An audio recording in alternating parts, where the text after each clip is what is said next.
ইশকে আতিশ পর্ব 10। আপনাদের সাথে রয়েছি আপনাদেরই ভালোবাসার তরু। পরদিন তানিয়া দুপুর পর্যন্ত ঘুমিয়ে রইল। সেদিন ছুটি থাকায় কেউ তাকে জাগাতে আসেনি। বেলা গড়িয়ে প্রায় 12টার দিকে ঘুম ভাঙল তার। উঠে শুধু এক কাপ চা খেলো, তারপর পরিবারের সঙ্গে বসলো দুপুরের খাবারের টেবিলে।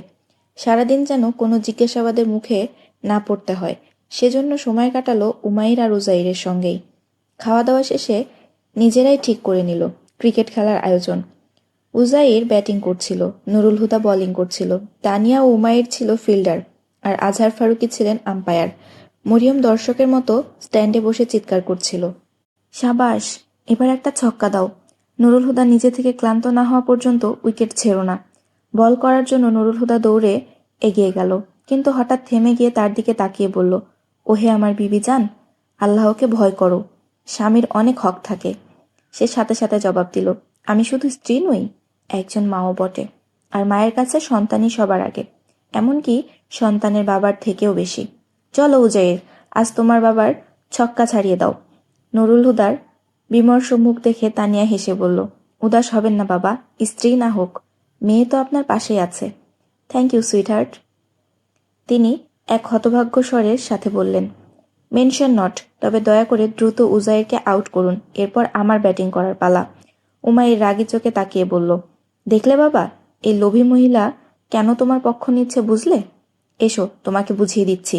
চশমা ঠিক করে সে উমাইরের দিকে তেড়ে গেল। আজহার ফারুকী সাবধান করলেন, মারপিট করতে চাও করো, কিন্তু মনে রেখো কাউকে অতিরিক্ত সময় দেওয়া হবে না। ওকে ওকে। আজহার ফারুকীর সতর্কবাণী শুনে সবাই দ্রুত নিজেদের অবস্থানে ফিরে গেল।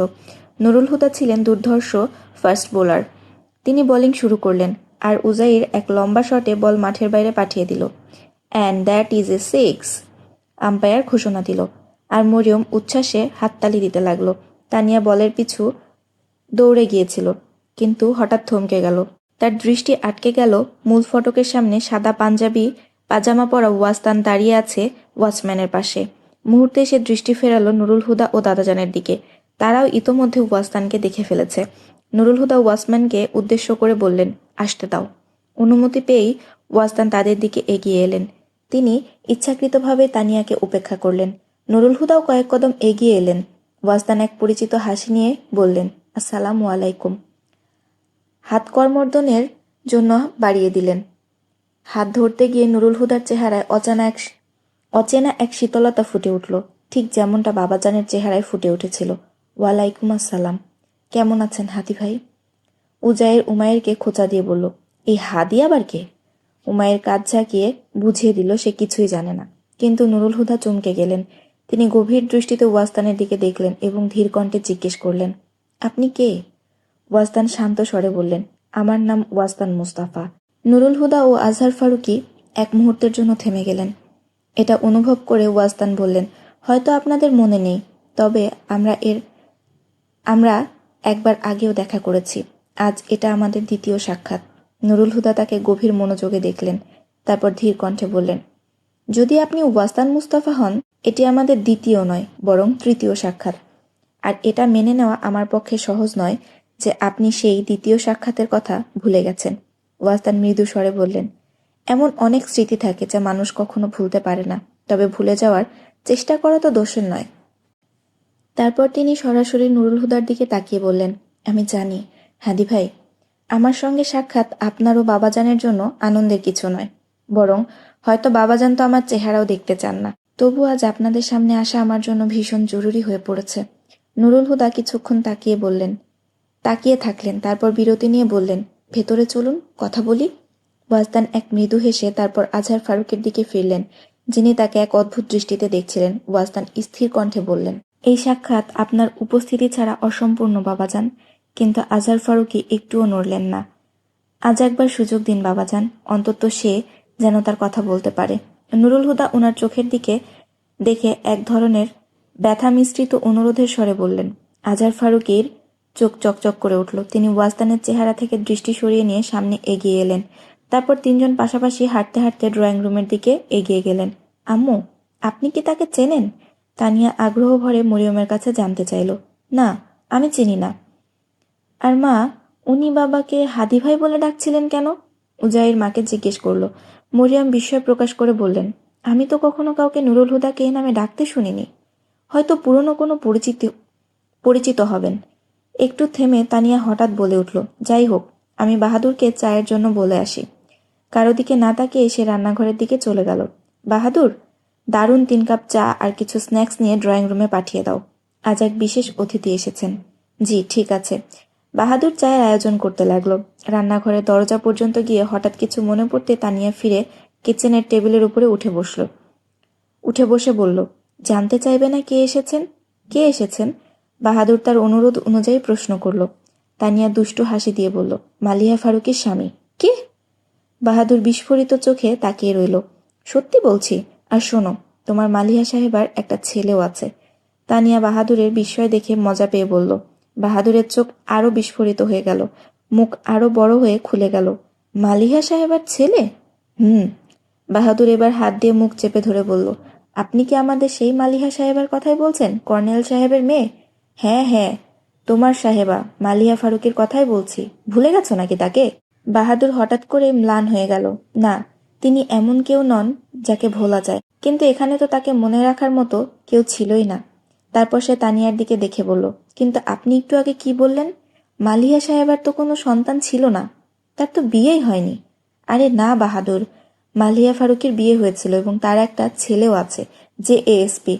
তুমি তো জানো এএসপি হলো পুলিশের একজন উচ্চ পদস্থ কর্মকর্তা। হতে পারে সে পুলিশ অফিসার, কিন্তু মালিহা সাহেবার ছেলে হতে পারে না। সে একগুঁয়েভাবে বলল, কেন হতে পারে না? কারণ মালিহা সাহেবা তো মারা গিয়েছিলেন। তানিয়া কিছুক্ষণ হেসে বলল, ঠিক আছে তিনি মারা গিয়েছিলেন, কিন্তু মারা যাওয়ার আগে মানুষ বিয়েও করে এবং তাদের সন্তানও হয়, কিন্তু তার বিয়ে হয়নি। সে এখনও নিজের কথাতেই অনড়। তানিয়া ছোট বাচ্চার মতো তাকে বোঝানোর চেষ্টা করলো, দেখো, যখন তিনি এখান থেকে গিয়েছিলেন তখন তার বিয়ে হয়নি, কিন্তু যাওয়ার পর তিনি ওয়াস্তান মুস্তফার সঙ্গে বিয়ে করেছিলেন। তারপর তাদের একটি ছেলে হয় এবং পরে তিনি মারা যান। সে বিভ্রান্ত হয়ে বলল, কিন্তু মালিহা সাহেবা কোথাও যাননি। এই বাড়িতেই তার মৃত্যু হয়েছিল এবং এখান থেকেই তার জানাজা পড়ানো হয়েছিল। কি? এবার তানিয়া বিস্ময়ে হতবাক হয়ে গেল। হ্যাঁ, মালিহা সাহেবা অবিবাহিত অবস্থায় মারা গিয়েছিলেন। তার তো কোনোদিন বিয়েই হয়নি। তানিয়ার মাথায় যেন বিস্ফোরণ হলো। সে টেবিল থেকে উঠে দাঁড়ালো আর বাহাদুর বলতে লাগলো, আপনাকে কে কি বলেছে জানি না, কিন্তু আমাদের এই বিষয়ে কথা না বলার জন্য কঠোর নিষেধাজ্ঞা ছিল। আজ আপনি এত বড় কথা বলে ফেললেন, তাই আমিও বলে ফেললাম, কিন্তু দয়া করে আর কিছু জিজ্ঞেস করবেন না। আর বলেও বা কি হবে, তিনি তো মারা গেছেন। সব কথার ইতি এখানেই। তিনি খুব ভালো মেয়ে ছিলেন, আল্লাহ তাকে জান্নাত দান করুন। না, কথা এখানেই শেষ হয়নি, তানিয়া মনে মনে বলল। এখানেই তো গল্পের শুরু। যদি মালিহা দাদাজানের কোনো আদেশ অমান্য না করে, তাহলে তাকে গুমনাম করে দেওয়া হলো কেন? তার মৃত্যু কিভাবে ঘটল? কেন তাকে রহস্যের আবরণে ঢেকে রাখা হলো? কেন এই মিথ্যে ছড়ানো হলো যে তিনি ওয়াস্তান মুস্তাফার স্ত্রী ছিলেন? আসল স্ত্রী ও সায়ানের মা তাহলে কে? কেন তার পরিচয় গোপন করা হলো? কেন সায়ানকেও বিশ্বাস করানো হলো যে সে মালিহারই সন্তান? চারপাশে শুধু প্রশ্ন আর প্রশ্ন, কিন্তু কোনো উত্তর নেই। সে লাউজে এসে ড্রয়িং রুমের কাচের দরজা দিয়ে ভেতরে তাকালো। আজহার ফারুকী সোফায় বসে বারবার অস্থিরভাবে নড়াচড়া করছিলেন, আর নুরুল হুদা ওয়াস্তানের পাশে বসে তার কাঁধে হাত রেখে মনোযোগ দিয়ে তার কথা শুনছিলেন। আমি জানতাম বাবা ও দাদাজান মালিহার ব্যাপারে কখনো কিছু বলবেন না। এখন ওয়াস্তানের নামও এই তালিকায় যুক্ত হয়ে গেল। কি জানি এই 3জন এখন বসে বসে কি নতুন চক্রান্ত রচনা করছেন। 3জন যাদের মালিহা সবচেয়ে বেশি ভালোবাসত। তার সম্পর্কে কেউ সত্য বলতেও রাজি নয়। কেন তার অস্তিত্বকে মিথ্যার চাদরে ঢেকে দেওয়া হয়েছে? কেউ তাকে মেয়ে হিসেবে মানতে চায় না, আর কেউ বলে তিনি কারো সন্তানের মা। কি অদ্ভুত ধাঁধা। সে ধীরে এসে সোফায় বসল। গল্পের 4টি মূল চরিত্রের মধ্যে একজন মৃত্যুর কোলে ঢলে পড়েছে, আর বাকি 3জন যাই বলবে তাই মিথ্যা হবে। কিন্তু হয়তো কোনো গৌণ চরিত্র সত্য বলতে রাজি হবে, যেমন সুমেরা। হ্যাঁ, সুমেরা নিশ্চয় জানেন মালিহার মৃত্যু কিভাবে ঘটেছিল। যদি এটা জানা যায় তাহলে বাকি রহস্যও সমাধান হয়ে যাবে। কিন্তু আমি সুমেরাকে খুঁজে পাবো কোথায়? আমি তো কখনো মালিহার মাতৃকুলের কাউকে কাসরে ফারুকিতে আসতে দেখিনি। তাহলে কিভাবে তাকে খুঁজে পাবো? সে ভাবতে লাগলো। আমার মা সায়ানের মায়ের কাজিন। হঠাৎ ফাইজার বলা এই কথাটি তানিয়ার মনে পড়ল, আর সে উঠে দাঁড়ালো। ও মাই গড! ফাইজার মা সায়ানের মা একে অপরের কাজিন ছিলেন। সবাই সায়ানের মাকে মালিহা বলেই জানে, আর ফাইজার মা হলেন সুমেরা আন্টি। তাহলে ফাইজা আফাক, মানে সুমেরা আফাক অবিশ্বাস্য। তানিয়া মনে মনে হেসে উঠল। 3 বছর ধরে আমি সেই বাড়িতেই আসা যাওয়া করছি, যে পরিবারের সঙ্গে কাসরে ফারুকের সম্পর্ক বহু বছর আগেই ছিন্ন হয়ে গেছে। এবং যেদিন জাওয়াদের এঙ্গেজমেন্ট ছিল, সেদিন আফাক আঙ্কেল আমার বাবার নাম শুনে চমকে উঠেছিলেন। সন্দেহের আর কোনো অবকাশ নেই। এখন থেকে গল্পের পরবর্তী অংশ সুমেরা আন্টিই বলবেন। সে উত্তেজিত হয়ে নিজের রুমে গিয়ে গাড়ির চাবি তুলে নিল, আর মুহূর্তের মধ্যেই ফাইজার বাসায় চলে গেল। ফাইজা দরজা খুলতে অবাক হয়ে গেল। তুমি? হ্যাঁ আমি। কিন্তু তুমি এত অবাক হচ্ছ কেন? তুমি জানো গত রাতে তোমার চলে যাওয়ার পর কি হয়েছিল? ফাইজা তার কথার উত্তর না দিয়ে বলল, আমি সবসময় চাইতাম তোমার আর সায়ানের বিয়ে হোক, কিন্তু সায়ান যখনই তোমার বাবার নাম শুনতো তখন সে অদ্ভুত ভয়ের মধ্যে পড়ে যেত। তাই গতকাল আমি ইচ্ছে করে সায়ানকে ডেকে এনেছিলাম, যেন তোমাদের দুজনের মুখোমুখি কথা হয়। তাই আমি ভেবেছিলাম তাতে হয়তো তার ভয় কেটে যাবে। কিন্তু যখন তুমিও তার কথা মেনে নিলে, তখন শেষ উপায় হিসেবে ওয়াস্তান আঙ্কেলকে সব বলা ছাড়া উপায় ছিল না। ও, এজন্য তিনি বাবা আর দাদাজানের সঙ্গে দেখা করতে চলে এলেন? আমিও তো অবাক হয়েছিলাম যে এত বছরে তিনি কখনো দাদাজানের সঙ্গে দেখা করতে আসেননি। আর আজ হঠাৎ কি এমন ঘটল? কি, ওয়াস্তান আঙ্কেল তোমাদের বাসায় গিয়েছিলেন? ফাইজা অবাক হয়ে জানতে চাইল। হ্যাঁ, শুধু গিয়েছিলেন না, এখনও কাসরে ফারুকিতেই আছেন। তুমি কতটা অভদ্র! এত বছর পর তিনি তোমাদের সঙ্গে দেখা করতে এসেছেন, আর তুমি ওনাকে রেখে এখানে চলে এসেছো। ফাইজা তানিয়াকে তিরস্কার করল। তিনি বাবা আর দাদাজানের সঙ্গে গোপন বৈঠকে ব্যস্ত আছেন, সুতরাং আমার এই অভদ্রতার কোনো মূল্য নেই। এখন শোনো, আমি আজ আন্টির সঙ্গে দেখা করতে এসেছি। ওনাকে কষ্ট করে ডেকে দাও। কি ব্যাপার? ফাইজা সন্দিগ্ধ স্বরে জানতে চাইল। তোমার চিন্তার কিছু নেই, শুধু আন্টিকে ডেকে আনো। ঠিক আছে। কিছুক্ষণ পর সুমেরা আন্টি এলেন এবং বিছানায় বসে একটু সতর্কভাবে বললেন, তুমি নাকি বিশেষভাবে আমার সঙ্গে দেখা করতে এসেছো? জি, আমি এসেছি কিছু গুরুত্বপূর্ণ কথা বলার জন্য। ফাইজা আমাদের কিছুক্ষণ একা কথা বলতে দেবে? তানিয়া জানতে চাইল। ফাইজা বিস্মিত হলেও সঙ্গে সঙ্গে চলে যাওয়ার জন্য উঠে দাঁড়ালো। আমি তোমাদের জন্য চা নিয়ে আসছি। না, দরকার নেই। শুধু এটুকু খেয়াল রেখো, যতক্ষণ না আমি দরজা খুলছি আমাদের যেন কেউ বিরক্ত না করে। ঠিক আছে। ফাইজা বাইরে চলে গিয়ে দরজা বন্ধ করে দিল। এখন বলি কি বলতে চাই। তানিয়া সুমেরা আন্টির দিকে তাকিয়ে বলল। সে লক্ষ্য করল সুমেরা কিছুটা অস্থির হয়ে আছেন। আপনি কি আমাকে চেনেন? সুমেরা তার স্বর শুনে বুঝতে পারল যে এই প্রশ্নের পেছনে গভীর কোনো তাৎপর্য আছে। তিনি ধীরে সুস্থে বললেন, তুমি নুরুল হুদার মেয়ে, আর আপনি ইফতেখার হাসানের মেয়ে, মানে মালিহার মামা ইফতেখার হাসানের মেয়ে। তোমাকে নিশ্চয় ফাইজা বলেছে? সুমেরা অনুমান করলেন। না, আমাকে মালিহা নিজেই বলেছেন। সুমেরা এমনভাবে তাকালেন যেন মনে হচ্ছে তানিয়ার জ্ঞান বুদ্ধি হারিয়ে গেছে। আমি আপনাকে খুব সম্মান করি, কিন্তু এখন মনে হচ্ছে এই সম্মানের বিষয়ে আমাকে আবার ভাবতে হবে। তানিয়া ইচ্ছাকৃতভাবে একটু কঠোর হলো। তোমার এই কথার অর্থ কি? তানিয়া হঠাৎ ক্ষোভে ফেটে পড়ল। আপনার কি লজ্জা করে না? যে মেয়ে আপনাকে নিজের বোনের মতো ভালোবেসেছিল, তার সম্পর্কে আপনি মিথ্যা অপবাদ দিচ্ছেন যে সে নিজের বাড়ি থেকে পালিয়ে গিয়েছিল। আমি কখনো বলিনি মালিহা পালিয়েছিল। সুমেরা ক্ষিপ্ত স্বরে প্রতিবাদ করলেন। তাহলে মালিহা আর ওয়াস্তানের বিয়েটা হলো কিভাবে? সুমেরা বললেন, মালিহার বাবাজানের সঙ্গে এই বিষয়ে ঝগড়া হয়েছিল। পরিস্থিতি এমন হয়ে দাঁড়ায় যে তাকে বাড়ি ছেড়ে আসতে হয়। পরে আব্বু আর চাচা মিলিয়ে দেওয়ার চেষ্টা করলেও ফুফাজান সাপ জানিয়ে দিলেন মালিহা তাদের জন্য মৃত। তখন সবার মনে হলো ওয়াস্তানের সঙ্গে তার বিয়ে দেওয়াই ভালো হবে। মালিহা পালায়নি, তাকে যথাযথভাবে বিদায় জানানো হয়েছিল। তানিয়া ধীরস্থিরভাবে অপেক্ষা করছিল তার কথা শেষ হওয়ার। তারপর বলল, তার মৃত্যু কিভাবে হয়েছিল? সুমেরা এক মুহূর্ত থেমে গেলেন, তারপর বললেন, সায়ানের জন্মের সময় মালিহা মারা গিয়েছিল। কিন্তু কিভাবে? শিশু জন্ম দিতে গিয়ে অনেক মেয়েই মারা যায়, এতে অবাক হওয়ার কিছু নেই। সুমেরা একটু অস্বস্তিতে পড়ে বললেন। তানিয়া উঠে দাঁড়ালো, হাত গুটিয়ে বলল, অবাক হওয়ার বিষয় তো অবশ্যই আছে। যদি এমন একজন নারী সন্তান জন্ম দিতে গিয়ে মারা যায় যে কিনা কখনো গর্ভবতী হয়নি, তাহলে অবাক না হয়ে পারা যায়? সুমেরা এবার চুপ হয়ে গেলেন। তানিয়া শান্ত কণ্ঠে বলল, মালিহার তো বিয়েই হয়নি। একজন মৃত মেয়ে সম্পর্কে এত বড় মিথ্যা বলতে আপনার লজ্জা হয়নি? যে মেয়ে কারো স্ত্রী ছিল না, কারো সন্তানের মাই ছিল না, তার নামের সঙ্গে এমন মিথ্যা জুড়ে দিলেন? আপনি কি মৃত মানুষেরও সম্মান করতে জানেন না? যখন জীবিতদের সম্মান করেননি, তখন এটা আশা করাই বৃথা। তীব্র ব্যঙ্গ হাসি দিয়ে বলে চলল তানিয়া, কিন্তু কেনই বা আপনি মৃত মেয়ের সম্মান করবেন? আপনি তো জীবিতদেরও অপমান করেছেন। একবার ভেবে দেখুন সায়ানের সঙ্গে কি করছেন। যে নারীকে সে মা ভাবছে তিনি আসলে তার মাই নন। এই সত্য যদি একদিন সে জানতে পারে তাহলে কি হবে তার? এবং সেই দুর্ভাগা মা যে তাকে জন্ম দিয়েছিল তার প্রতি আপনারা কত বড় অন্যায় করেছেন। তানিয়ার চোখ অগ্নি স্ফুলিঙ্গের মতো জ্বলছিল।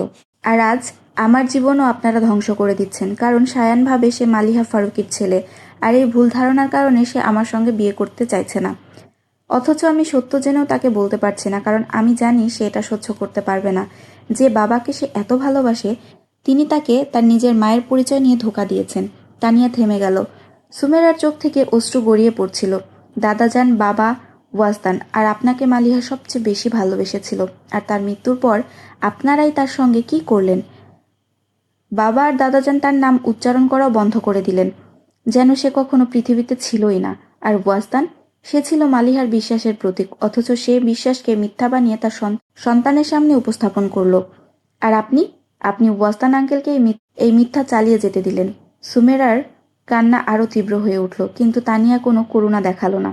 এত বড় মিথ্যের জাল গড়ার কি প্রয়োজন ছিল? আমার আর সায়ানের জীবন ধ্বংস করার কি অধিকার ছিল আপনাদের? জবাব দিন, নাকি আপনার কাছেও কোনো উত্তর নেই? তানিয়ার কণ্ঠস্বর ক্রোধে কাঁপছিল। আজ আপনি চোখের অশ্রু ফেলছেন, কিন্তু যখন মালিহার মৃত্যুকে প্রহসনে পরিণত করেছিলেন তখন কোথায় ছিল এই অশ্রু? আমি মালিহার মৃত্যু নিয়ে প্রহসন করিনি। সুমেরা চিৎকার করে উঠল। হ্যাঁ, সে দুর্ভাগা ছিল, কিন্তু কেউই ভাবেনি তার সঙ্গে এত বড় কিছু ঘটে যাবে। আমি তো আজও বিশ্বাস করতে পারি না যে মালিহা সত্যিই নেই। কে ভেবেছিল সেভাবে চলে যাবে? জীবনে কখনো কাউকে কষ্ট দেয়নি, তবুও মৃত্যুর পর সে আমাদের সকলের জন্য এক আজীবনের ক্ষত রেখে গেছে। এটা কোনো রূপকথার গল্প নয় যে শোনার জন্য তুমি এখানে চলে এসেছ। আমি জানি এটা কোনো রূপকথার গল্প নয়, কিন্তু এটা সেই পরীর কাহিনী যে জাদুর রাজ্যে হারিয়ে গিয়েছিল। তানিয়া একবার শান্ত স্বরে বলল। সুমেরা অশ্রু ভেজার চোখে তানিয়াকে দেখলেন, তারপর ধীরে ধীরে অতীতের পর্দা সরাতে লাগলেন।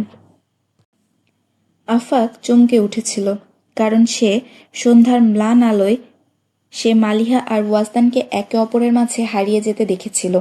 কিন্তু সে কোনো অনুমান করতে চায়নি। সে মালিহা আর ওয়াজদান দুজনকে ভালো করে চিনত। মালিহা ছিল পরিপক্ক, সংযত ও বুদ্ধিমতী মেয়ে, আর ওয়াজদান ছিল শান্ত স্বভাবের, যার মনোযোগ শুধুই তার কাজে ছিল।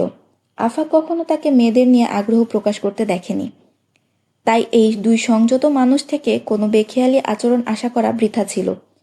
পরবর্তী দিনগুলোতে আফাক তাদের মধ্যে দূরত্ব দেখলেও অনুভব করেছিল যেন তারা একে অপরের প্রতি গভীরভাবে টান অনুভব করছে। তারপর একদিন যখন নুরুল হুদা মালিহাকে নিতে আসে, তখন আফাক গেটের সামনে তাদের দুজনকে পাশাপাশি দাঁড়িয়ে থাকতে দেখে। আর আফাক মালিহাকে গাড়িতে বসিয়ে দিয়ে যখন ফিরে এলো, দেখলো ওয়াজদান তখনও সেখানে দাঁড়িয়ে আছে। কোথায় হারিয়ে গেলে? আমি হারাইনি, হারিয়েছে শুধু হৃদয়। সত্যি বলছো? আফাক এবার গম্ভীর হলো। ওয়াজদান হেসে বলল, না, মজা করছিলাম। এখন চলো ভেতরে যাই, বাইরে খুব রোদ। ওয়াজদান প্রসঙ্গ পাল্টে দিল, কিন্তু আফাক বুঝতে পারল এদের সম্পর্কের বাঁধন কোনো সাধারণ বন্ধন নয়। সে ওয়াজদানের সঙ্গে এ বিষয়ে কথা বলতে চেয়েছিল, কিন্তু সেদিন আর সুযোগ পেল না। পরদিন আফাক আর সুমেরা হানিমুনে উত্তরাঞ্চলের পাহাড়ি এলাকায় চলে গেল। 10 দিন পর ফিরে এসে সে ওয়াজদানকে খুঁজতে গিয়ে জানতে পারল সে অফিসে আসেনি। রাতের খাবারের সময় আফাকের বাবা মুনির হাসান জানতে চাইলেন, আজ অফিস গিয়েছিলে? ওয়াজদানকে খুঁজতে গিয়েছিলাম। মুনির হাসান কথার মাঝে বলে উঠলেন, সে ছিল না, তাই তো? আফাক চুপচাপ খাওয়া চালিয়ে গেল। সে কিছু বলল না, কিন্তু মনে মনে ওয়াজদানকে নিয়ে উদ্বিগ্ন ছিল। পরদিন অফিস থেকে ফেরার পথে সে ওয়াজদানের বাড়িতে গিয়েছিল, কিন্তু সেখানেও তাকে পাওয়া গেল না। আফাক একটি বার্তা রেখে এলো, তবু ওয়াজদান ছিল অদৃশ্য, যেন হাওয়ায় মিলিয়ে গেছে। আজ 17 ডিসেম্বর। আফাক জানত আজ মালিহার এক্সিবিশন। কয়েকদিন আগে সে আমন্ত্রণপত্র সংগ্রহ করেছিল, কারণ সে মালিহাকে সারপ্রাইজ দিতে চেয়েছিল। অফিস থেকে বেরিয়ে সরাসরি আর্টস কাউন্সিলে না গিয়ে আফাক ডেইলি নিউজ পেপারের অফিসে চলে এলো। আর্টস কাউন্সিলে দারুণ একটা প্রদর্শনী চলছে, যাবে? রিপোর্টার বন্ধু সাজিদের ডেস্কের সামনে এসে বলল। সাজিদ বিস্ময় ভরা কণ্ঠে বলল, যাব? হাহা, আমি তো দেরি করে ফেলেছি বন্ধু। আমার সহকারী রিপোর্টার এখন আর্টস কাউন্সিলে বসে আমাকে দোয়া দিচ্ছে, কারণ সন্ধ্যার সংবাদের জন্য প্রদর্শনী রিপোর্ট তৈরি করতে হবে। তাকে বলেছিলাম সোজা সেখানেই চলে যেতে। আমিও সরাসরি যাব, কিন্তু এখন এডিটর সাহেব ডাকছেন, উনি ছাড়লেই আমি বের হতে পারি। আর কতক্ষণ লাগবে? এই রিপোর্টটা ফাইনাল করলে রওনা দেব। আফাক চুপচাপ বসে অপেক্ষা করতে লাগলো। সাজিদ দ্রুত রিপোর্ট শেষ করে এডিটরের টেবিলে রেখে চলে এলো। তারপর ফিরে আসতে আফাক উঠে দাঁড়িয়ে বলল, যদি ওয়াস্তানও থাকতো তাহলে পুরো মজাটাই জমে যেত। হ্যাঁ, তাহলে আমাদের পুরনো ত্রয়ী আবার একসঙ্গে হতো।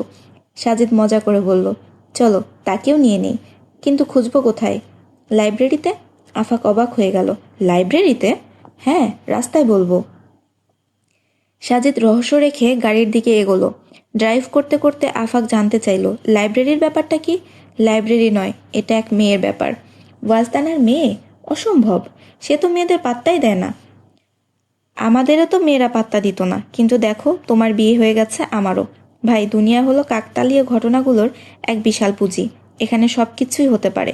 সূর্য পশ্চিম দিক থেকে উঠতে পারে, বাতাসে প্রদীপ জ্বলতে পারে, পানিতে আগুন লাগতে পারে, আর ওয়াস্তানও প্রেমে পড়তে পারে। তুমি আমাকে আগে বলনি কেন? এখন পুরো গল্প বলো। আরে আমিও কিছুদিন আগেই জানলাম, তাও আবার এক কাকতালীয় ঘটনার মাধ্যমে। ট্রেলার দেখিয়ে দিলে, এবার সিনেমাটাও দেখাও।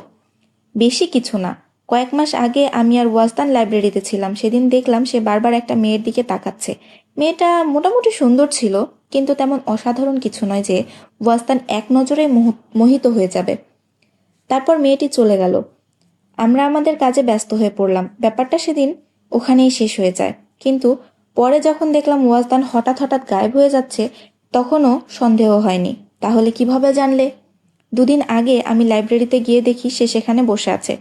জিজ্ঞেস করতেই বলল সকালে আসে, সন্ধ্যা পর্যন্ত বই পড়ে, তারপর বাড়ি ফিরে। তখনই আমার সন্দেহ হয়। চেপে ধরতে মৃদু হেসে কিছু বলেনি, কিন্তু অস্বীকার করেনি। আফাক গভীর চিন্তায় ডুবে গেল। তার মনে পড়ল সেই সন্ধ্যার কথা, যখন মালিহা নিঃশব্দে ওয়াজদানকে দেখছিল, আর ওয়াজদান ছিল অদ্ভুতভাবে বিমর্ষ। আফাকের কপালে ভাঁজ পড়ে গেল। ওয়াজদান লাইব্রেরির সিঁড়িতে বসে বইয়ের পাতা উল্টাচ্ছিল। ঠিক তখনই আফাক ও সাজিদ সেখানে এসে পৌঁছালো। এভাবে জ্ঞানের সমুদ্রে ডুবে ডুবে সাঁতার কাটতে থাকলে একদিন তলিয়ে যাবে। আফাক মজা করে বলতেই তার বই বন্ধ করে দিল। চলো, তোমাকে নিতে এসেছি।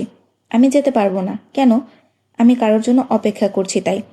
সাজিদ বলল, যে মেয়েটার জন্য 3 মাস ধরে অপেক্ষা করছো, দেখে নিও সে আজও আসবে না। ওয়াস্তান শান্ত গলায় বলল, আমি কখনোই তার আশাকে আমার অপেক্ষার শর্ত বানাইনি। তাহলে তুমি স্বীকার করছো যে তুমি ওর জন্যই অপেক্ষা করো? ওয়াজদান মৃদু হেসে বলল, স্বীকার না করলেই বাকি, অস্বীকার করলেই বাকি। আফাক রাগান্বিত হয়ে বলল, ওয়াজদান, আমি তোমার কাছ থেকে এমন পাগলামো আশা করিনি। যে মেয়েকে তুমি মাত্র একবার দেখেছো, তার জন্যই নিজে কিভাবে শেষ করে দিচ্ছ? এটা কি উন্মাদনা নয়? ওয়াজদান হাসল। উন্মাদনাই তো। আর একবার কেউ উন্মাদ হয়ে গেলে সে আর কিছু বোঝে না। শুধু তার উন্মাদনাই তার একমাত্র সত্য হয়ে ওঠে। একদিনের অনুপস্থিতিতে তোমার উন্মাদনার কোনো পরিবর্তন হবে না। আর সে এসে তোমার অনুপস্থিতি লক্ষ্য করবে এমনটাও নয়। এখন চলো। ওয়াজদানের নানা বলা সত্ত্বেও তারা দুজন তাকে গাড়িতে নিয়ে এলো।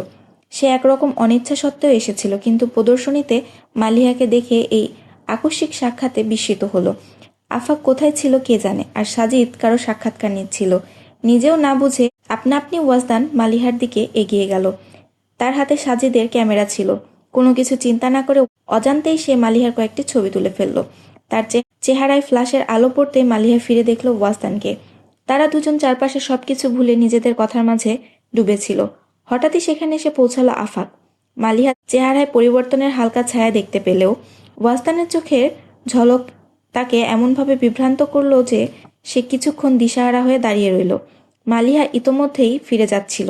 আফাক এগিয়ে এসে ওয়াজদানের কাঁধে হাত রেখে গম্ভীর গলায় বলল, সে আমার বোন, আর আমি তোমার বোনকে বিয়ে করতে চাই। ওয়াজদান তার স্বভাবসুলভ অকপটতায় নির্দ্বিধায় বলে ফেলল। আফাক কিছুক্ষণ চুপ করে তাকিয়ে রইল। তারপর কাঁধ থেকে হাত সরিয়ে বলল, এসো বাইরে গিয়ে কথা বলি। তারা দুজনে ঘাসের উপর বসে ওয়াজদান পেছনে 2 হাত ছেঁকিয়ে আকাশের অসীম নীলিমায় তাকিয়েছিল। আমি প্রথম মালিহাকে লাইব্রেরিতে দেখেছিলাম। আমি সেখানে সাজিদের জন্য অপেক্ষা করছিলাম। তখন মালিহাকে আসতে দেখি। প্রথমবার অজান্তেই তাকানোর পর আমি চোখ সরিয়ে নিই, কিন্তু চোখ সরানোর পরই মনে হলো আরেকবার তাকাই। নিজেকে তখন অদ্ভুত লাগছিল, তাই দৃষ্টি সরাতে বই পড়তে লাগলাম। কিছুক্ষণ পর সাজিদও চলে এলো, কিন্তু আমি মালিহার দিকে তাকানো বন্ধ করতে পারিনি।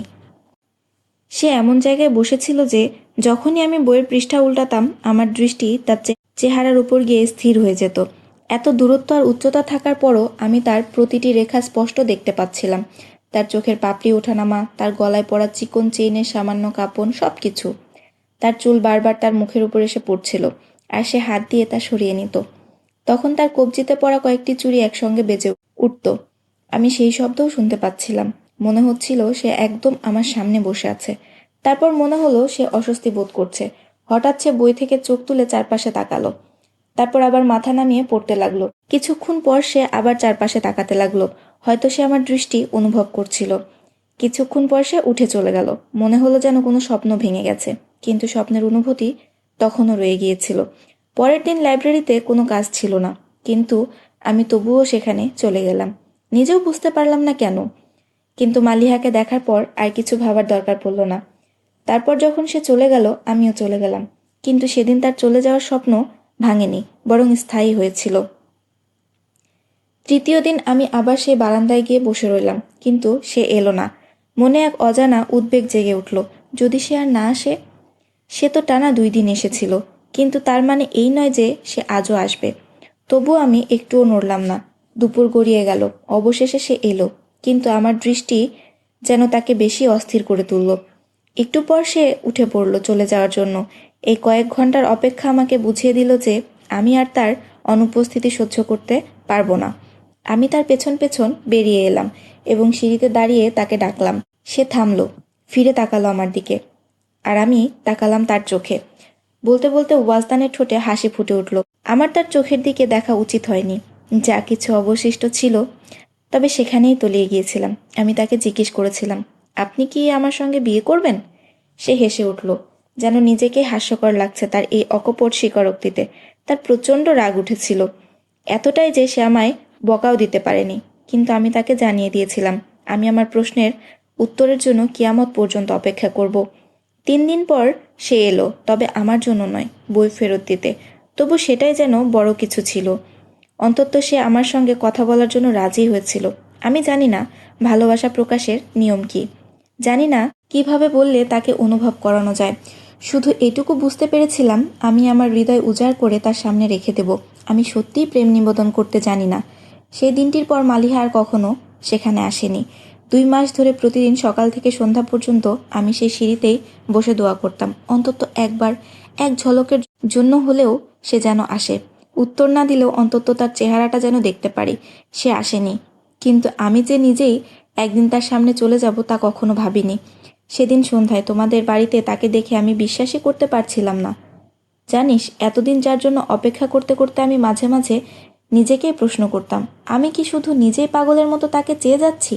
সে কি কিছুই অনুভব করে না? কিন্তু সেদিন বুঝলাম সে এতটা উদাসীন নয়। কিন্তু শুধু এই অনুভূতি আমার জন্য যথেষ্ট নয় আফাক। আমি আমার জীবনের প্রতিটি মুহূর্ত তার সঙ্গে কাটাতে চাই। আমি সেই অধিকার চাই যাতে তাকে আমার বলতে পারি। ওয়াজদান থেমে গেল, হাত বাড়িয়ে ঘাসের ওপর থেকে ধুলা ঝেড়ে দিল, যেন তার মনের অস্থিরতা কিছুটা মুছে ফেলতে চাইছে। আফাক কিছুক্ষণ তার দিকে তাকিয়ে রইল, তারপর প্রশ্ন করল, মালিহা কি কখনো এই ব্যাপারে তোমার সঙ্গে কথা বলেছে? একবার তার চোখে নিজের প্রতিচ্ছবি দেখেছিলাম, কিন্তু তার ঠোঁট থেকে আজও সেই শব্দ বের হয়নি, যা আমি চাই না শুনতে। সে থামল, তারপর গম্ভীরভাবে বলল, কাল সে আমাকে লাইব্রেরিতে ডেকেছে। তুমি কি মালিহার ব্যাপারে সিরিয়াস? তুমি কি আমাকে বিশ্বাস করো না? বিশ্বাসের বিষয় নয় ওয়াজদান, মালিহা খুবই সরল মেয়ে, চুক্তি বা সমঝোতা বোঝে না। সে শুধু এতটুকুই জানে, ভালোবাসা মানে নিখুঁত ভালোবাসা, যেখানে কোনো অনুভূতি বিক্রি হয় না, কোনো স্বার্থ জড়িত থাকে না। সে পাগল, এতটাই সরল যে জানে না গভীর প্রেমের আঘাতও তীব্র হয়।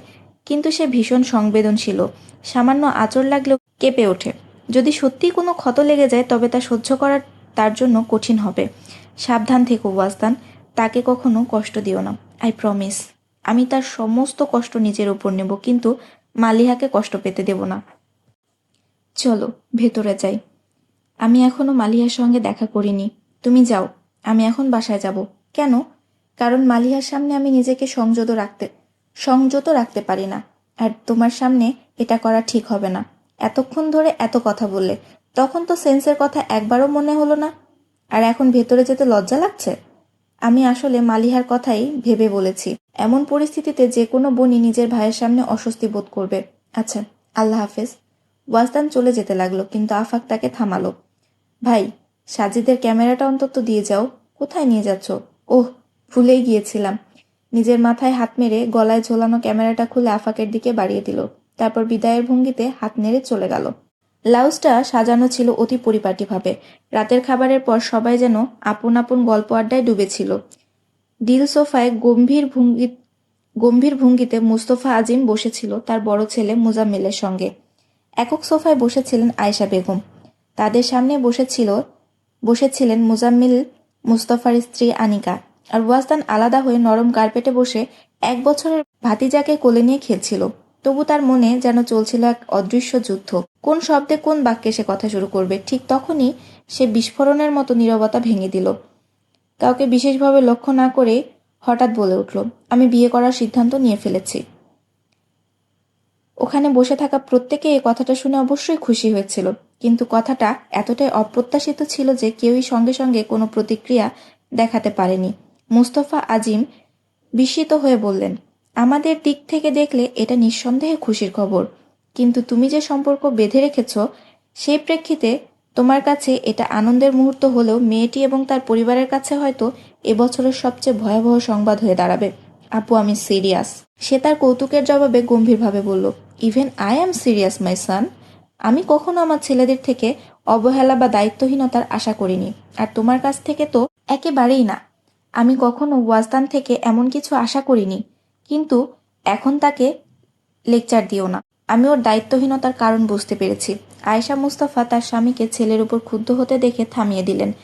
তারপর অর্থপূর্ণভাবে বললেন, ভুল ওয়াস্তানের নয় মুস্তফা সাহেব, বরং আমার এবং আপনার। ছেলে বড় হয়ে গেছে আর এখন নিজেই তার জন্য একজন জীবনসঙ্গী খুঁজতে চায়, অথচ এটি আমাদের ভাবার কথা ছিল। একদম ঠিক বলেছেন আম্মু, এই কথাটা সম্পূর্ণ যুক্তিযুক্ত। ওয়াজদান নিঃসন্দেহে দায়িত্বশীল ছেলে, কিন্তু কেউ তো থাকুক যার জন্য সে দায়িত্ব নিতে পারে। মুজাম্মিল, আপনার কি মনে হয়? আনিকা স্বামীর মতামত জানতে চাইল।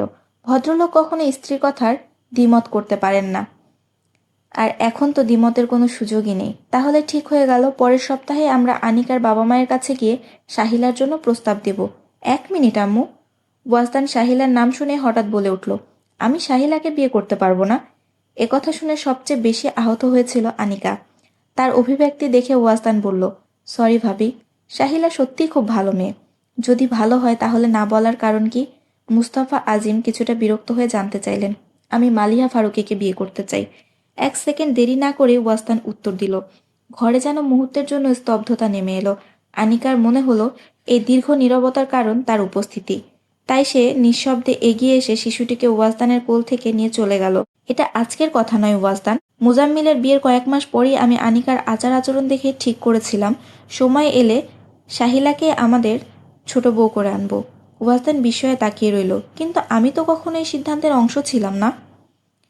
আমি অবাক হচ্ছি, আপনি শুধু ভাবেননি, বরং সাহিলার পরিবার পর্যন্ত কথা বলে ফেলেছেন, আর আমাকে আজ জানানো হলো। আমাদেরও তো আজই জানানো হলো, আয়েশা বেগম অভিমানী স্বরে বললেন। কিছুক্ষণ চুপ থেকে আবার বললেন, আর বলো তো, এই মেয়েটির নাম কি যেন? যাই হোক, তিনি যেন মনে করতে চাইলেন, কিন্তু বলার আগেই ইচ্ছা বদলে ফেললেন। তার নাম মালিহা ফারুকী। ওয়াজদান তার মায়ের গলার উপেক্ষার সুর পছন্দ করল না, তাই স্পষ্ট করেই নাম বলে বলল, আমি তার সঙ্গে লাইব্রেরিতে দেখা করেছিলাম। আর এই সম্পর্ক কতদিন ধরে চলছে? মুস্তফা আজিম ছেলের দিকে তাকিয়ে জানতে চাইলেন। 3 মাস হতে চলল। আয়েশা বেগম যেন হঠাৎ কিছু বুঝতে পারলেন। তাই তো, এতদিন ধরে তুমি কাজকর্ম ছেড়ে কোথায় হারিয়ে থাকতে? এবার বুঝতে পারলাম। জি। ওয়াজদানের কণ্ঠ এখনো স্থির ছিল। যাই হোক, তোমার বিয়ে সাহিলার সঙ্গেই হবে। তিনি একরকম সিদ্ধান্ত জানিয়ে দিলেন। কিন্তু আমি মালিহার সঙ্গে বিয়ে করার সিদ্ধান্ত নিয়েছি।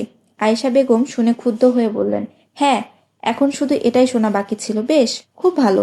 নিজের সিদ্ধান্ত তুমি নিজেই নাও। আমাদের বা কি অধিকার আছে তোমার ভবিষ্যৎ নিয়ে কিছু বলার? এমন বলবেন না আম্মু।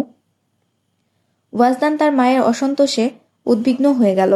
সে তার পাশে বসা মায়ের বাহু আলতোভাবে জড়িয়ে ধরল, যেন বুঝিয়ে বলতে চায়, আপনি যদি একবার তাকে দেখেন আর কথা বলেন, আমি নিশ্চিত অবশ্যই তাকে ভালো লাগবে আপনার। আমি সাহিলার সঙ্গে বহুবার দেখা করেছি, কথা বলেছি, আর তাকে আমার সত্যি পছন্দ হয়েছে। আম্মু, ব্যাপারটা এখন তো একেবারে জেদের মতো লাগছে। ওয়াজদান ক্লান্ত স্বরে বলল। তাহলে তুমি কি করছো? ভালোবাসা। ওয়াজদান এক শব্দে উত্তর দিয়ে উঠে চলে গেল। আপনি চুপ করে কেন ছিলেন মুস্তফা আজিম? আপনার ছেলে কি বলে গেল শুনলেন? স্বামীকে চুপ থাকতে দেখে আয়শা বললেন। মুস্তফা আজিম যেন কোনো গভীর চিন্তায় ছিলেন। তিনি স্ত্রীর দিকে দেখলেন, কিছুক্ষণ ভেবে নিয়ে শান্ত স্বরে বললেন, আমার মনে হয় আয়শা, তোমার ওয়াজদানের কথা মেনে নেওয়া উচিত। এভাবে কিভাবে মেনে নেব? কেন? এতে সমস্যা কোথায়? এই বাড়িতে সাহিলা আসুক বা মালিহা, আমাদের জন্য তাতে তেমন কিছুই আসে যায় না, কিন্তু ওয়াজদানের জন্য সেটা অনেক বড় ব্যাপার। শেষ পর্যন্ত তো জীবন তাকেই কাটাতে হবে, তাই না? আর আনিকা, তার কি কোনো অনুভূতি নেই? তার ছোট বোন এই বাড়ির বউ হয়ে আসার কথা ছিল, এখন অন্য কেউ আসবে, সেটা কি তার জন্য সহজ হবে? সে তো আমার কথায় রাজি হয়েছিল, এমনকি নিজের মা বাবার সঙ্গেও বিষয়টা নিয়ে আলোচনা করে ফেলেছে। এতক্ষণ চুপ করে থাকা মুজাম্মিল এবার উদ্বিগ্ন হয়ে বলল, আম্মু, ব্যাপারটা এতদূর নিয়ে যাওয়ার কি দরকার ছিল? আনিকা আমার স্ত্রী, কিন্তু তার পরিবারের সামনে এখন আমাকে বিব্রত হতে হবে। কোনো বিব্রত হওয়ার দরকার নেই, আমি বলে দিয়েছি এই বাড়িতে কেবল সাহিলাই বউ হয়ে আসবে। তুমি বলে দিলে ঠিকই, কিন্তু ওয়াসদান কি বলল? তার কি হবে? তার অনুভূতির কথা একবারও ভেবে দেখবে না তুমি? মুস্তাফা আজিম কপালে ভাঁজ ফেলে বললেন। আয়শা বেগম অভিযোগ শুনে ক্ষুব্ধ হয়ে উঠলেন। আমি কি তার কথা ভাবছি না? আমি তার মা। তার ভালোর জন্যই ভেবেছি বলে সাহিলাকে বেছে নিয়েছিলাম। ওয়াসদান যেমন শান্ত স্বভাবের ছেলে, সাহিলাও ঠিক তেমনি, কম কথা বলে, ভদ্র আর অতি শান্ত স্বভাবের মেয়ে, তার উপর শিক্ষিত সুন্দরীও বটে। আপনি তো নিজেই ইসলামের বিধান জানেন, বলুন তো সাহিলার মধ্যে আসলে কোনো খুঁত খুঁজে পান? না, তাতে কোনো সমস্যা নেই, কিন্তু সমস্যা হলো ওয়াসদানের মন তো এখন মালিহার। দয়া করে মোস্তফা সাহেব, এই বিষয়ে আমাকে আর কিছু বলবেন না। বোঝাতে হলে নিজের ছেলেকে বোঝান, যেন মায়ের কথা মেনে নেয়। আমি তার শত্রু নই। তিনি বিরক্তি নিয়ে উঠে চলে গেলেন। তার চলে যাওয়ার পর মোস্তফা আজিম মুজাম্মিলের দিকে তাকিয়ে বললেন, আমার মনে হচ্ছে মুজাম্মিল, ওয়াজদান সত্যি ওই মেয়েটার প্রতি আসক্ত হয়ে পড়েছে। আমিও তাই ভাবছি, নইলে তো সে এ নিয়ে কোনো কথা তুলতো না। সে বরং আমার চেয়ে আপনার কাছেই বেশি খোলামেলা। তাহলে বলুন, সে কি সত্যি ওই মেয়ের প্রেমে পড়েছে? মোস্তফা আজিম চিন্তিত হয়ে বললেন। ওয়াস্তানের মতো ছেলের ক্ষেত্রে কতটা আসক্ত এই শব্দটাই অপ্রাসঙ্গিক। তাহলে আম্মুকে কিভাবে রাজি করাবো? মুজাম্মিল চিন্তিত কণ্ঠে বলল। রাজি হয়ে যাবে। ওর প্রতিক্রিয়া স্বাভাবিক। আমি প্রথমে চমকে গিয়েছিলাম, কিন্তু পরে বুঝলাম ওয়াস্তান যদি সত্যি মালিহার সঙ্গে থাকতে চায়, তাহলে আমাদের এতে বাধা দেওয়া উচিত নয়। তারপর মুজাম্মিলের দিকে তাকিয়ে বললেন, আমার স্ত্রীর কথা বাদ দাও, বরং বলো তোমার স্ত্রীকে কিভাবে সামলাবে। আমি মনে করি না আনিকা এ নিয়ে আমার সঙ্গে কোনো তর্ক করবে। সে নিজেই শুনেছে যে ওয়াস একটি মেয়ের প্রতি আগ্রহী। বরং আমার মনে হয় এখন সে নিজেও চাইবে না ওয়াসদানের বিয়ে বিয়ে সাহিলার সঙ্গে হোক। তারপর মুজাম্মিল উঠে নিজের রুমে চলে গেল, আর মোস্তফা আজিম ওয়াসদানের রুমের দিকে। ওয়াসদান বালিশ উঁচু করে বিছানায় আধশোয়া অবস্থায় চুপচাপ দেয়ালের দিকে তাকিয়েছিল। এত গভীর চিন্তায় মগ্ন ছিল যে তার আব্বু কখন রুমে এলো সে টেরই পেল না। মুস্তফা আজিম তার দিকে তাকিয়ে মৃদু হেসে কৌতুকে সুরে বললেন, কাউকে রাজি করানোর কাজ চলছে, তাই না? ওয়াসদান চমকে সোজা হয়ে বসল। তারপর তার বাবা বিছানায় বসে গভীর দৃষ্টিতে ওয়াসদানের চেহারা দেখছিলেন। অনেক বেশি ভালোবাসো, তাই তো? ওয়াসদান মাথা নিচু করে মৃদু হাসল। তার কাঁধে হাত রেখে মুস্তফা আজিম বন্ধুর মতো বললেন, আমরা তো সবসময় খুব ভালো বন্ধু ছিলাম, তাই না? ওয়াসদান মাথা নেড়ে সম্মতি জানালো। তাহলে বলো, কতটা ভালোবাসো? অনেক, অনেক, অনেক থেকেও বেশি। আমার পুত্রবধূ সম্পর্কে কিছু বলবে না? ওয়াসদান বুঝতে পারছিল যে তার বাবা ইচ্ছে করে এই কথাগুলো বলছেন, যাতে তার মন কিছুটা ভালো হয়। তাই সে বিষয়টি এড়িয়ে যেতে চাইল। কি বলবো? মোস্তফা আজিম মুচকি হেসে বললেন, যা কিছু জানো তাই বলো। আচ্ছা, এটা বলো, দেখতে কেমন? ভালোই। এইটুকুই? মুস্তফা আজিম অবাক হয়ে বললেন, এটা যদি তোমার বয়সের অন্য কোনো ছেলেকে জিজ্ঞেস করতাম, তাহলে সে বলতো তার চোখ তারার মতো, ঠোঁট পাপড়ির মতো, চুল যেন ঘন কালো মেঘ, এমন সৌন্দর্য আমি আগে কখনো দেখিনি, ইত্যাদি ইত্যাদি। আর তুমি শুধু বললে ভালোই। ওয়াসদান হেসে ফেলল, তারপর খানিকটা আনমনে বলল, তার চোখ সত্যি তারার মতো কিনা আমার জানা নেই, কিন্তু যখন সেগুলো কোনো কিছুর দিকে উঠে যায় তখন আশপাশ আলোকিত হয়ে যায়। তার ঠোঁটের দিকে কখনো তেমন খেয়াল করিনি, কিন্তু তার হাসি সত্যি মন ছুঁয়ে যাওয়ার মতো। আর চুল হয়তো ঘন কালো মেঘের মতোই, কিন্তু কখনো খেয়াল করিনি। তবে হ্যাঁ, যখন বাতাসে তার চুল উড়ে তখন মনে হয় যেন বৃষ্টি নামছে, মাঝে মাঝে আমি সত্যিই অবাক হই, কেউ এত সুন্দর হয় কিভাবে, কিভাবে তার সৌন্দর্য আশপাশের সবকিছুকে আরো মনোরম করে তোলে। একটু থেমে সে হঠাৎ বলে উঠল, আম্মু খুব রাগ করেছে, তাই না? মুস্তফা আজিম মৃদু হাসলেন। সব মাই এমন, প্রথমে রাগ করবে, তারপর মেনে নিবে। তোমার মাও রাজি হয়ে যাবে। চিন্তা করো না, নিশ্চিন্তে ঘুমিয়ে পড়ো, আমি আয়েশাকে বুঝিয়ে নেব। তুমি কোনো দুশ্চিন্তা করো না। তিনি ওয়াজদানকে কাছে টেনে নিয়ে মাথায় চুমু দিলেন, নিশ্চিত হয়ে নিলেন যে সে কম্বল গায়ে দিয়েছে। তারপর রুম থেকে বের হয়ে লাইট বন্ধ করে দিলেন। কিন্তু ওয়াজদান চাইলেও চোখ বন্ধ করতে পারছিল না। বাবা মার সঙ্গে কথা বলার পর মন কিছুটা হালকা লাগছিল, যদিও সে নিশ্চিত ছিল যে তার আব্বু সবকিছু ঠিকভাবে সমাধান করবেন। কিন্তু কোনো একটা অস্থিরতা, এক অজানা অশান্তি তাকে গ্রাস করেছিল। হয়তো মালিহার চোখে ছিল দুই সমুদ্রের সমপরিমাণ অশ্রু, যা নিঃশব্দে গড়িয়ে পড়ছিল গাল বেয়ে, আর তার কোলে রাখা হাতের ওপর বিন্দু বিন্দু হয়ে পড়ছিল। ওয়াজদান হঠাৎ উঠে অন্ধকারে হাত বাড়িয়ে তার হাতের পৃষ্ঠ অন্য হাতে ছুল। মনে হলো যেন কেউ উষ্ণ স্রোত ঢেলে দিল তার হাতের ওপর। কিন্তু আজহার ফারুকী তো দহনশীল কাঠ হয়ে গেছেন। তাহলে কিভাবে মালিহাকে এই স্পর্ধার অনুমতি দিবেন? সামনে থাকলেও নিজেকে সংযত করেছিলেন, কিন্তু এখন তার প্রতিটি অভিব্যক্তিতেই ফুটে উঠেছে ক্ষোভের আগুন। রকিং চেয়ার দ্রুত দোলাচ্ছিলেন, মনে হচ্ছে যেন ব্যথা কমানোর চেষ্টা করছেন, কিন্তু সে প্রচেষ্টায় ব্যর্থ হতে লাগলো। হঠাৎ উঠে দাঁড়ালেন, বিছানার দিকে এগিয়ে গেলেন, তার সবচেয়ে কাছের বন্ধু মালিক নাসিরকে ফোন করলেন। হ্যালো। ওপাশ থেকে শব্দ আসতেই বলে উঠলেন, আজহার ফারুকী। মালিক, আমি আসছি। আর কোনো কথা না শুনে ফোন রেখে দিলেন। আজ পর্যন্ত মালিহা সম্পর্কে যা কিছু জানতাম, বুঝতাম, ভাবতাম, সব ভুল। এক মুহূর্তে আমার মেয়ে যেন এক অচেনা রূপ নিল। আমি সবসময় ভেবেছি মালিহা আমার মনের প্রতিচ্ছবি। সে কোনোদিন আমার ইচ্ছার বিরোধিতা করবে না, আমার পথ থেকে সরে যাবে না। আমার সিদ্ধান্তের বিরোধিতা তো দূরের কথা, সে ছিল পুরোপুরি আমার ইচ্ছার উপর নির্ভরশীল। আমি যা চাইতাম তাই করত। আমার প্রতিটি সিদ্ধান্ত বিনা বাক্যে মেনে নিত। তার মুখে কোনোদিন না শুনিনি। ছোট বাচ্চারা তো জেদ করে, আবদার করে, কিন্তু মালিহা কখনোই তা করেনি। আমি যা দিয়েছি সেটাই নিয়েছে। কখনো নিজের পছন্দ অপছন্দ প্রকাশ করেনি। আমি ভেবেছিলাম সে সত্যিই আমার প্রতিচ্ছবি। মালিক নাসিরের ড্রয়িং রুমে বসে তিনি রাগ প্রকাশ করছিলেন। কিছুক্ষণ থেমে আবার বলতে শুরু করলেন, কিন্তু আজ বুঝতে পারলাম সেই ভরসাটা আসলে ভুল ছিল। আমার অনুমতি ছাড়াই সে এমন এক পথ বেছে নিয়েছে যেটা আমি কখনোই মেনে নিতে পারবো না। আজ সে দুঃসাহস করেছে, আমার সিদ্ধান্তের বিপরীতে দাঁড়াতে নিজের মতো করে একটা পথ ঠিক করেছে, আর এখন আশা করছে আমি সেটা মেনে নিব। আমি কি তবে তার সামনে নতি স্বীকার করব? তিনি ক্ষোভে ফেটে পড়লেন। তারপর হঠাৎই কণ্ঠস্বর নরম হয়ে এলো। আমি ভাবতাম মালিহার মতো অনুগত মেয়ে আর কেউ নেই, আর আমার মতো সৌভাগ্যবান বাবা হয় না, কিন্তু আজ আমি বুঝলাম আমার চেয়ে দুর্ভাগা বাবা আর কেউ নেই। যে বাবা 20 বছর পর জানতে পারে যে সন্তানকে সে নিজের মতো ভেবেছিল সে আসলে একেবারেই অন্যরকম। তুমি কি বাবার সে কষ্ট বুঝতে পারবে, যে নিজের মেয়েকে ভুল চিনেছিল? সে কি সত্যি অনুগত ছিল? কে জানে সে আদৌ কখন অনুগত ছিল কিনা। তিনি থেমে গেলে মালিক নাসির বুঝিয়ে বললেন, আমি এখনো বলবো অযথা দুশ্চিন্তা করো না, কারণ মালিহার মতো মেয়ে পাওয়া সত্যিই ভাগ্যের বিষয়। আমি তো সবসময় ভাবতাম, যদি সে আমার মেয়ে হতো। সে ভুল করতে পারে, কিন্তু সে ভুল নয়। তুমি যদি মনে করো সে ভুল পথে গিয়েছে, তবে তাকে সঠিক পথে ফিরিয়ে আনা তোমারই দায়িত্ব। তবে একটা প্রশ্ন আমাকেও ভাবাচ্ছে, যদি নুরুল হুদাকে ভালোবাসার অনুমতি দাও, তবে মালিহা কেন সে অনুমতি পাবে না? কারণ আমি মালিহার জন্য নুরুল হুদাকে বেছে নিয়েছি। তার ভালোবাসার অনুমতি আছে, তবে কেবল নুরুল হুদাকে, অন্য কাউকে নয়। তুমি নুরুল হুদার কথা বলছো, সেই তো মালিহাকে ভালোবেসেছে, যেমন আমি তাকে মালিহার জন্য পছন্দ করেছিলাম। তার এই ভালোবাসাই প্রমাণ করে আমার সিদ্ধান্ত ভুল ছিল না।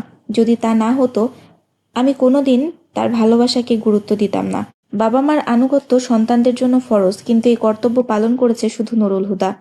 মালিক নাসির দুঃখ ভরে তাকালেন তার দিকে। আজহার, মেয়ের ব্যাপারে এতটা কঠোর ধারণা পোষণ করো না, যেন অন্যায় বা জুলুম হয়ে না যায়।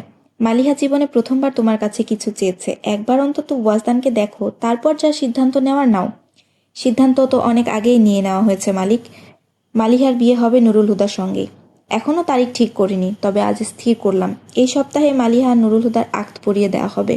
আর সে ছেলেটা, দোয়া করো মালিক, সে যেন কখনো আমার সামনে না আসে, না হলে আমি নিজে হাতে তাকে শেষ করে দেব। আসল অপরাধী তো সেই, যে আমার সরল সরল কন্যা সরলতার সুযোগ নিচ্ছে, যে তাকে ভুলিয়ে নিজের পথে টেনে আনতে চাইছে। কিন্তু আমি তা হতে দেব না।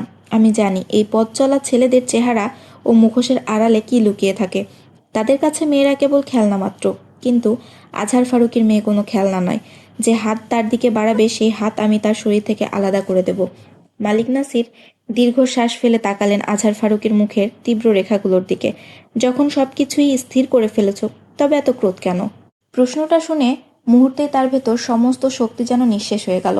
কণ্ঠে ছিল ক্লান্তির ছাপ, যেন নিজের ভারও আর সহ্য করতে পারছেন না। মালিক, মালিহার ওপর আমার রাগ এতটা নয় যতটা রাগ আমার নিজের উপর। যে মেয়েটির সঙ্গে কোনোদিন উচ্চস্বরে কথা বলিনি, আজ তাকেই কি নির্মমভাবে বলে ফেললাম, মরে গেলে আমি নিজ হাতে তোমাকে দাফন করে আসব। আমি বুঝতেই পারছি না কিভাবে আমার মুখ দিয়ে এত কঠিন কথা বেরিয়ে গেল।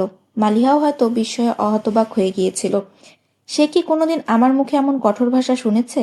না, কারণ সে কখনো আমাকে এমন পরিস্থিতির মুখোমুখি হতে বাধ্য করেনি।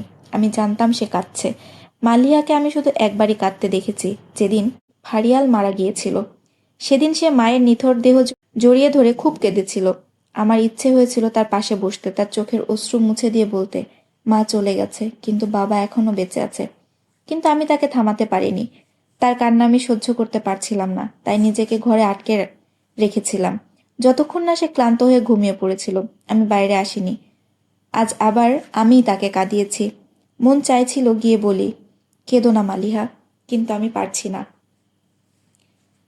তার চোখের অশ্রু আজও আমার সহ্য হয় না। মালিক নাসির বিস্মিত হলেন না, কারণ তিনি জানতেন ফারিয়ালের মৃত্যুর পর তিনি একমাত্র ব্যক্তি যিনি এই কঠোর আজহার ফারুকের অন্তরের কোমলতা সম্পর্কে জানতেন। আর তিনি জানতেন নিজের এই কোমলতাটুকু স্বীকার করতেও তিনি অক্ষম। কাসরে ফারুকি পৌঁছে গিয়েও আজহার ফারুকি এক মুহূর্তের জন্য শান্ত হতে পারলেন না। তবু তিনি নিজের সিদ্ধান্তে অবিচল রইলেন। পুরো রাত কেটে গেল তার সেই সিদ্ধান্তকে আরও দৃঢ় করতে। ফজরের নামাজ আদায় করে তিনি রুম থেকে বেরিয়ে সিঁড়ি বেয়ে উপরে উঠলেন মালিহার রুমের দিকে। দরজা খুলে ভেতরে তাকিয়ে দেখলেন মালিহা নামাজে মগ্ন, সিজদায় নত। তিনি সেখানে দাঁড়িয়ে রইলেন, অপেক্ষা করতে লাগলেন। মালিহা যখন সালাম ফিরিয়ে নামাজ শেষ করলো, তখন তিনি বললেন, 3 দিন পর, অর্থাৎ শুক্রবার, তোমার নুরুল হুদার সঙ্গে বিয়ে হবে। যা কিছু প্রস্তুতি নিতে হয় আজ আর কালকের মধ্যে নিয়ে নাও। বড় কোনো আয়োজন হবে না, শুধু তোমার মামার বাড়ির লোকজন, আমার কিছু বন্ধু আসবে, হয়তো নুরুল হুদারও কিছু অতিথি থাকবে। যাদের তুমি আমন্ত্রণ জানাতে চাও তাদের নামের তালিকা তৈরি করে আমার রুমে দিয়ে যেও। আজহার ফারুকী কথা শেষ করলেন। মালিহার মুখের প্রতিক্রিয়া দেখার চেষ্টা করলেন, কিন্তু তিনি কেবল তার মুখের অর্ধেকটাই দেখতে পেলেন। কিন্তু সেই অর্ধেকে যেন সারা রাতের বেদনার কাহিনী বলে দিচ্ছিল। এক দোটানায় পড়ে গেলেন আজহার ফারুকী। তবু তিনি পিছু হটলেন না। কিন্তু তিনি অনুভব করছিলেন ভেতরে ভেতরে যেন দুর্বল হয়ে পড়ছেন। এই দুর্বলতাকে রুখতে তিনি দ্রুতই নুরুল হুদার সঙ্গে কথা বলতে স্টাডিতে ফিরলেন এবং আত্মসমর্পণের পর সব পথ বন্ধ করতে আত্মীয় স্বজনকে ফোন করতে লাগলেন। শুক্রবারের বিয়ের ঘোষণা দিয়ে সন্ধ্যাতে মালিহা নুরুল হুদার আক্তের অনুষ্ঠানের আমন্ত্রণ জানালেন। ইফতেকার হাসান বিস্মিত হয়ে বললেন, কনগ্রাচুলেশন ভাই সাহেব, যদিও এটা খুব একটা অপ্রত্যাশিত নয়, তবে হুট করে হলো। আপনাকেও শুভেচ্ছা। আর সন্ধ্যায় পরিবারের সবাইকে নিয়ে চলে আসবেন। একটা ছোটখাটো আক্তের অনুষ্ঠান হবে। অবশ্যই আসবো ভাই সাহেব। কিন্তু একটু আগে মালিহা ফোন করেছিল জানেন, কিন্তু সে আক্ত আর বিয়ের ব্যাপারে কিছুই বলেনি। আজহার ফারুকী চমকে উঠলেন। মালিহা ফোন করেছিল? হ্যাঁ, সে সুমেরাকে খুঁজছিল আর তাকে তাড়াতাড়ি আসতে বলছিল, কিন্তু নিশ্চয় বিয়ের ব্যাপারে কিছু বলেনি, নইলে সুমেরা নিশ্চয় আমাকে জানাতো। এখন পর্যন্ত সে আপনার কাছে পৌঁছায়নি? পথে আছে নিশ্চয়। ঠিক আছে ইফতিখার, আমি ফোন রাখছি, বাকি সবাইকেও জানাতে হবে। ঠিক আছে ভাই সাহেব, আল্লাহ হাফেজ। ফোন রেখে আজহার ফারুকী চিন্তায় পড়ে গেলেন। মালিহা কেন সুমেরাকে ডেকেছিল? তারপর যখন সুমেরা তার কাছে এসে মালিহাকে শপিংয়ে নিয়ে যাওয়ার অনুমতি চাইল, তখন তিনি সব বুঝে গেলেন। মালিহা নিশ্চয়ই সুমেরাকে ডেকেছে যাতে সে তার সহায় হতে পারে। তিনি সুমেরাকে অনুমতি দিলেন। সুমেরা চলে যেতেই তিনি দ্রুত রিসিভার তুলে একটা নাম্বার ডায়াল করলেন। হ্যালো মালিক, তুমি কি এখনই আসতে পারবে? হ্যাঁ, কিন্তু কি ব্যাপার? ফোনে বলা যাবে না, তুমি চলে এসো। এইটুকু বলে তিনি ফোন রেখে দিলেন।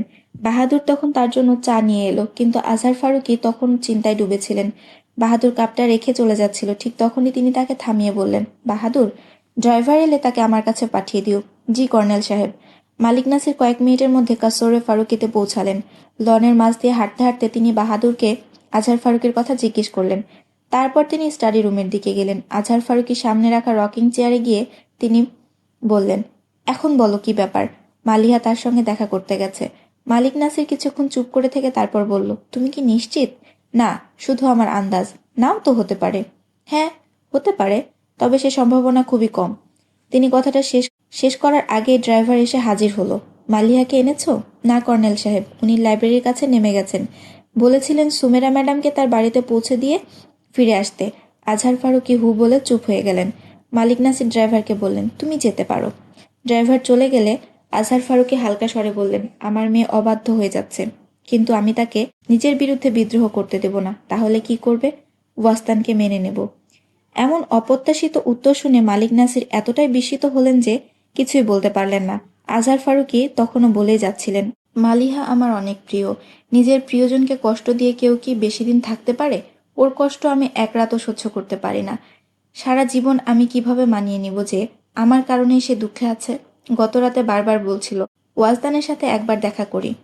আজ যদি সত্যি ওর কাছে গিয়ে থাকে তবে কাল নিশ্চয় সেই তাকে আমার কাছে নিয়ে আসবে। আর যদি ছেলেটা সত্যিই মালিহাকে ভালোবাসে এবং আমার কাছে এসে তার হাত চায়, তাহলে আমি খুশি মনে মালিহাকে তার হাতে তুলে দেব। আর নুরুল হুদা, ও তো আগেই বলেছে মালিহার সম্মতি ছাড়া ওর সঙ্গে বিয়ে করবে না। আর যদি জানতে পারে যে মালিহা ওয়াজদানকে বিয়ে করতে চায়, তাহলে সেই সবার আগে মালিহার পক্ষ নেবে। সে সত্যি মালিহার অনেক খেয়াল রাখে। বরং সেই বদমাস মালিহার খাতিরে আমার কাছে মিথ্যা বলতেও দ্বিধা করে না। কিছু ভেবে আজহার ফারুকী হেসে উঠলেন। মনে হলো যেন তার কাঁধ থেকে অনেক বড় একটা বোঝা নেমে গেছে। প্রতিদিন ঠিক ৮টায় সে লাইব্রেরির গেটে হাজির হতো, কিন্তু আজ ঘড়ির কাঁটা ৯টা ছুঁই ছুঁই করছে। তখনই ঘুম ভাঙল তার। মাথা ঘুরছিল, শরীর দুর্বল লাগছিল, তবু সময় নষ্ট না করে তাড়াতাড়ি উঠে দাঁড়ালো। মাত্র ১৫ মিনিটে প্রস্তুত হয়ে বাইকের চাবি হাতে নিয়ে সিঁড়ি বেয়ে নিচে নেমে এলো। আয়শা এখনও তার ওপর অভিমান করেছিলেন, তবু ছেলেকে খালি পেটে বেরোতে দেখে চুপ থাকতে পারলেন না। যেখানে যাচ্ছ নাস্তা খেয়ে যাও। লাউজে থেমে দাঁড়ালেন ওয়াজদান। ডাইনিং টেবিলের দিকে একবার তাকিয়ে বলল, আম্মু আমার দেরি হয়ে যাচ্ছে। এই দেরি কি অফিসের জন্য, যে নাস্তার জন্য ৫ মিনিটও অপেক্ষা করতে পারছো না? সবই বুঝি আমি, ওই মেয়েটার পেছনেই ছুটছ। তার কথার জবাব দেওয়া বৃথা মনে হলো। নীরবে টেবিলের দিকে এগিয়ে গিয়ে তাড়াহুড়ো করে নাস্তা শেষ করলো সে। তারপর বাবার দিকে তাকিয়ে বলল, আব্বু, শুধু আজকের দিনটা, কাল থেকে আবার আমি অফিসে যাব। আয়শা ঠোঁট বাঁকিয়ে বললেন, আজ কি অলৌকিক কিছু ঘটতে চলেছে? কিন্তু মুস্তফা আজিম সঙ্গে সঙ্গে তাকে থামিয়ে দিয়ে বললেন, চুপ করো আয়েশা। তারপর ছেলের দিকে তাকিয়ে বললেন, বাবা, অন্তত নাস্তা করে যাও। সরি আব্বু, আমার খুব তাড়া আছে, আল্লাহ হাফেজ। বলেই সে দ্রুত বেরিয়ে গেল। ওয়াস্তান দ্রুত গতিতে বাইক চালাচ্ছিল, কিন্তু তার চিন্তা বাইকের থেকেও দ্রুত ছুটছিল। কখনো মালিহার কথা মনে পড়ছিল, আবার কখনো আম্মুর বকুনি ভেসে উঠছিল। মেইন রোডে একটু সামনে একটা টার্ন ছিল, সেখান থেকে ডান দিকে ঘুরলে লাইব্রেরির গেট পড়তো। সেই পথ ধরার কথা থাকলেও চিন্তায় ডুবে গিয়ে ভুল পথে চলে গেল সে। হঠাৎ খেয়াল হলো পথ ভুল হয়েছে। পরের মোড় থেকে ঘোরার বদলে সে তাড়াহুড়ো করে বাইকের হ্যান্ডেল ঘুরিয়ে দিল। গতি বেশি থাকায় বাইক দুলে উঠল এবং রাস্তার মাঝে স্লিপ করে পড়ে গেল। মুহূর্তেই চারপাশে ভিড় জমে গেল। কেউ অ্যাম্বুলেন্স ডাকতে চাইছিল, কেউ পুলিশে খবর দিতে বলছিল। অবশেষে এক সহৃদয় ব্যক্তি দুটো কাজই করে ফেলল। তবুও ভিড়ের কেউ ওয়াস্তানের কাছে যেতে সাহস করল না। শুধু একজন বৃদ্ধ এগিয়ে এসে তার নাড়ি পরীক্ষা করে বললেন, বেঁচে আছে। আশ্বাসের পর ভিড়ের সবাই একটু স্বস্তি পেল। কেউ ওয়াজদানের ফ্যাকাশে মুখের দিকে তাকিয়ে রইল, কে বা বেঁকে যাওয়া বাইকের দিকে। কিন্তু সেই ভিড়ের মাঝে এক ভিক্ষুকের নজর পড়ল অন্যদিকে। রাস্তার পাশে একটি ছোট ব্যাগ পড়েছিল। ওয়াজদান পড়ে যাওয়ার সময় কোমর থেকে ব্যাগটি খুলে পড়েছিল। ওই ব্যাগে ছিল পরিচয়পত্র, ড্রাইভিং লাইসেন্স আর কিছু টাকা। ভিক্ষুক ধীরে ধীরে সামনে এলো, চারপাশে তাকিয়ে দেখে ব্যাগটি তুলে নিল, চুপি চুপি নিজের কাপড়ের ভাঁজে লুকিয়ে ফেলল। তারপর হঠাৎ জোরে বলল, কেউ কি এই অন্ধ ফকিরকে সাহায্য করবে? এ কথা বলে লাঠিখাঁজ ঠুকে নিশ্চিন্ত মনে হেঁটে চলে গেল। কিছুক্ষণ পর পুলিশের ভ্যান আর অ্যাম্বুলেন্স এসে গেল। রাস্তার হালকা ট্রাফিকও তখন পুরো থেমে গেল। সে জটের মাঝে আটকে গেল মালিহার গাড়ি। অবশেষে সে গাড়ি থেকে নেমে হাঁটার সিদ্ধান্ত নিল।